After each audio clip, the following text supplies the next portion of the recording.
The path towards STEM, I would actually start it from the foundations of the Emirates that was built on equal opportunity for education. And more than anything, I benefited on a group of trailblazers from the vision of our founding father that allowed for both women and men to find what they aspire to do, and sometimes even in fields that they never dreamed would be possible. And that was the culmination of my journey of going from a computer engineer into working as a computer engineer in the space sector and eventually working in government and policy making for science and technology. And this path of development for the Emirates, this path of creation of new opportunities is a lesson learned not only for women in STEM, but a lesson learned on creating opportunities for youth in STEM, empowering them at various levels, especially at the levels of development of new industries and creating new opportunities of development of new industries. And as we continue moving forward throughout the institutions, both at the Ministry of Industry and Advanced Technology, as well as the UAE Space Agency, our focus in creating new industries is in development of capabilities and know-how. And that's the first step towards opening a window of opportunity. That's what I've benefited from, gaining that knowledge, gaining that know-how, being able to interact with leaders in fields across the world at such a young age that has allowed us to have not only a space sector in the Emirates, and not only an advent now into new sectors, and one sector that you're talking about is food security, but also allowed us to create a large impact and utilize all of society. And when we talk about empowerment at large, we need to think of it from a macro lens. What are the various areas within a society that needs to be tackled? How do you tackle it, and how do you ensure that empowerment is comprehensive? And empowerment is not just a word, but it's about value creation, and it's about opportunity creation. Fantastic. And as you said, there is lots of playing parts that need to come together in order for empowerment at large to happen. Azra, maybe you can talk us a little bit about your journey to date and how you founded and are now the CEO of Uvira. Hello everyone, Assalamu alaikum, good afternoon. My journey in STEM actually started very early during high school. Okay. And during high school, I was selected for a Gifted Students Program, National Gifted Student Program in Saudi Arabia, where I got an intensive mentorship in science and technology. And I fall in love with physics and with mathematics. And that's what led me to choose electrical engineering for my bachelor's, my master's, and my PhD as well. I want to emphasize on that program, the program that I had in high school back in 2009, and how it shaped my future decisions, and how the government was also supporting. It's a governmental program, and how the government is creating opportunities for women to be more active in science and technology. My research was focused on the fabrication of silicon electronics for heart assistive devices. And that was my master research. But after that, I started shifting a little bit into the sustainability and the consumer products because I noticed a huge gap between research and businesses. And I wanted to fill in that gap. So I took 1 year off from the PhD in 2019, and I flew to California, to Silicon Valley, to study entrepreneurship. And there I started my company, Uvira, to tackle the challenge of having food waste by 50% by the year 2030. This is the Sustainable Development Goal 12.3. And it focuses on reducing food waste at the households level and at the retailers level as well. And I wouldn't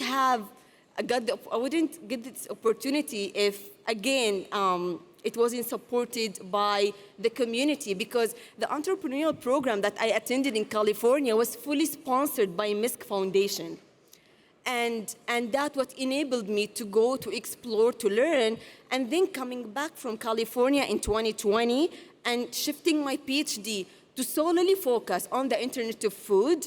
And that's my new focus now. And that's how I see myself contributing to the economical development and also to sustainability through my research. I can see some common themes there. The importance of education, obviously, the importance of empower the young generation when you are already in high school, opening doors. And I think my original question was going to be around the challenges that you have faced throughout the journey. I leave it open because with such a positive, I would say, experience, would you like to highlight how have you been empowered and what are a few of the challenges that you face in your leadership journey as anyone else's faces as well? So if we go back to discussing the aspect of skills, discussing the aspect of how do you marry that with creation of opportunities and how do you marry that with, I wouldn't call it empowerment, but I'll call it leveling the playing field for opportunities where skills and competitiveness is based on who does something better and who creates the maximum impact and who capitalizes on an opportunity the most. Yep. From that perspective, the development aspect then comes, and I'll take it from the development of new sectors in the economy. And how do you go about developing something that doesn't exist? If it's a new sector in the economy, it means the skills and the know-how and the capabilities to do it don't exist in a nation or in an economy or in a region or in an ecosystem. So the first aspect about developing any industry or any ecosystem or entering into any field that doesn't exist in any one nation or any one sector or any one area is the development of capabilities. And that is highly evolved around, especially if you're talking about industry, and is highly evolved around capturing know-how. And therefore building the right programs to be able to for people to gain experience from those that are experienced that don't particularly live in that country. So that's the first step in terms of the creation of opportunity. The second, if you're entering in a new field, there's massive risk associated with it, just due to lack of experience and due to the fact that you haven't done things right and haven't done things wrong. So it's a blank slate.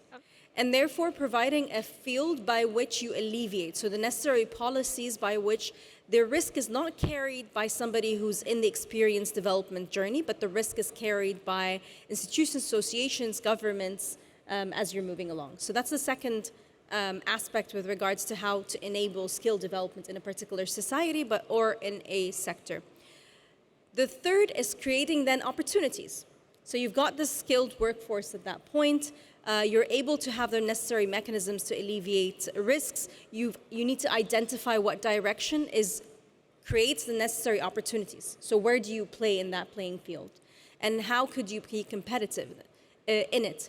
And that's a journey, if I take it back to the space sector, that's a journey we've been taking in the space sector. And today we're at the level of how do we go about empowering those individuals and organizations to function in a global space sector and a global space industry.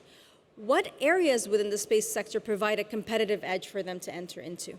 Same thing for industry. With the adoption of technology and with the support of existing industrial players within the country, you're elevating the requirement of technology, therefore creating more opportunities for STEM. And it's these active measures that need to be put into place to be able to safely empower societies to establish new sectors and to develop existing sectors. So from what I hear is a comprehensive framework with the policymakers, the private sector, but also the civil society that needs to, in a way, incentivize as well the pursuit of the new skills, of the new capabilities, and the risk-taking. Absolutely, and that, if we take that as a foundational element, at least for our nation, so if the first 5 decades was about building hard infrastructure, so everything you can visually see, the next few decades is about building the intangible infrastructure, which is the necessary ecosystems and the drivers behind it. Not only the local level ecosystems, but the global ecosystem.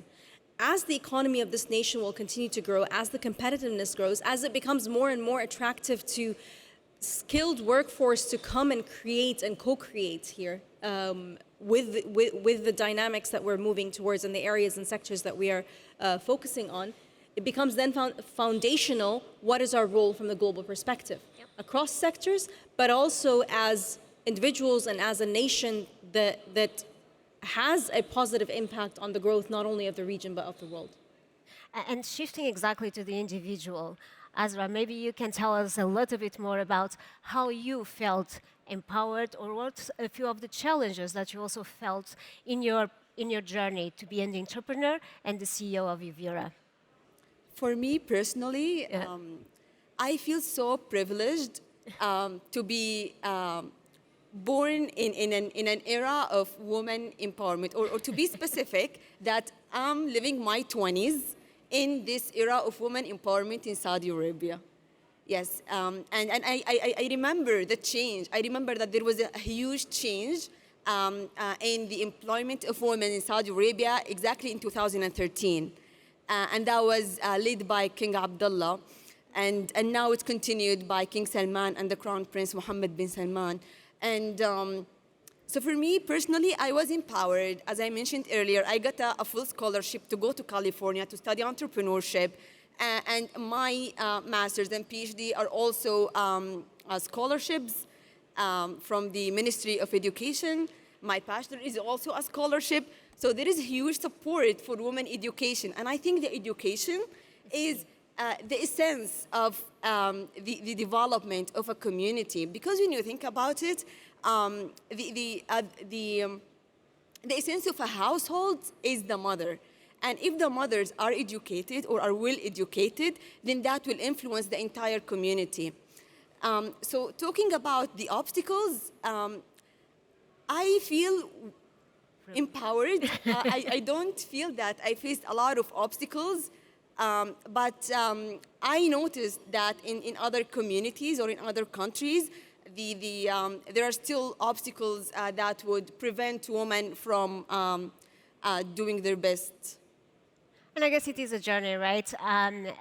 Because worldwide, at least in the G20 countries, you still see that 15% of the graduates in STEMs are women. So there is a little bit of a journey that we need to go to have an equal gender representation.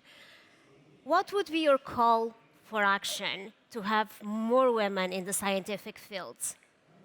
Remove the preperception and biases that we as individuals have by acknowledging that we do have these biases. Second, it was easier, so the UAE has reached roughly graduates every year gender parity in STEM in terms of graduates. And to be able to get to that point, or the fact that we've been able to get to that point, is due to the fact of not having legacy institutions that were either male only or institutions that had deeply entrenched biases in them.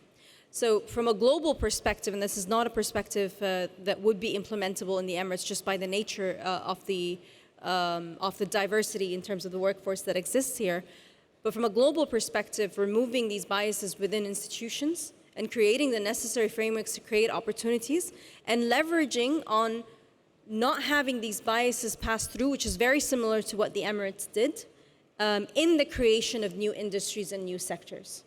And that usually comes by commitment from the leadership all the way up top. Societal change is challenging to do from the get-go, but it's even more challenging to do if it's not supported all the way from top. So we've been blessed by having our founding father, who is, I think, deaf and to hearing that women couldn't be active parts of society. And it's through that just choice that was made, it changed society's perspective, cultural norms, and provided us with the right playing field for us to be where we are today. Fantastic, thank you. Azra, what would be your call for action? Before the call for action, I just remembered one obstacle, a very important obstacle, and that's the credibility gap. Women are still suffering from a credibility gap. When I say a piece of information and a man comes say the same piece of information, people would believe him more than they would believe me. And although I'm highly educated, a PhD in electrical engineering, but I still saw this in some situation. But I believe that my education helped me overcome this credibility gap. And my call for action is that I would emphasize on women to invest in their education for themselves, for their children, and for the community. And also, my call for action for the government is to raise the awareness level on the importance of women education. Because as I mentioned earlier, that would affect the entire community. 100%. Well, thank you both very much. I think that if I just do the highlights of my key takeaways at least, and it's very difficult with such two great role models, is that when thinking about empowering societies with future skills, we need to really have a comprehensive framework from schoolroom to boardroom, because we need to create the opportunities from an education perspective that follow through and create value in the economy and the societies. But we also need the active play of everyone involved. And when I say everyone, it's policymakers, it's the private sector, it's the civil society, and it's having more fantastic role models as we have Your Excellency and Azra here today. Well, thank you so much. Please join me in thanking. Thank you.